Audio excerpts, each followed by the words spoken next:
કેમ છેલ્લા કેટલાય સમયથી ભારતના પ્રધાનમંત્રી તેમના ભાષણમાં એક વસ્તુ રિપીટ કરે છે કે ભારત માટે ખેડૂતોનું અને પશુપાલકોનું હિત સર્વોપરી છે? ચલો તેની વાત કરીએ. આ વસ્તુની શરૂઆત ત્યારે થઈ જ્યારે ભારત અને અમેરિકાની ટ્રેડ ડીલ ચાલતી હતી. ત્યારે અમેરિકાએ પોતાની ડેરી પ્રોડક્ટ એટલે કે દૂધમાંથી જે કંઈ વસ્તુ બને ને એ ભારતમાં વેચવા માટે કીધું અને એ વસ્તુની ભારતે ના પાડી. હવે આ ના પાડવાના મુખ્ય બે કારણ.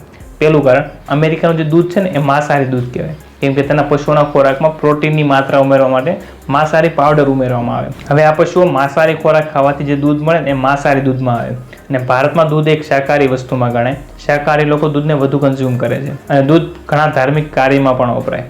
અને બીજું કારણ, ભારતમાં 9.5 કરોડથી પણ વધુ પશુપાલકો છે અને અમેરિકન ડેરી પ્રોડક્ટની જો ભારતમાં એન્ટ્રી થાય ને તો આ પશુપાલકોને જેવો ભાવ જોઈએ એવો ભાવ ના મળે, એટલે ભારતના પશુપાલકોને સીધું નુકસાન થાય. એટલે આ બે કારણને ધ્યાનમાં રાખી ભારતે અમેરિકન ડેરી પ્રોડક્ટ વેચવાની ના પાડી. હવે અમેરિકાથી ભારતના ખેડૂતોને કઈ રીતે નુકસાન થાય છે એ પાર્ટ 2માં વાત કરીએ.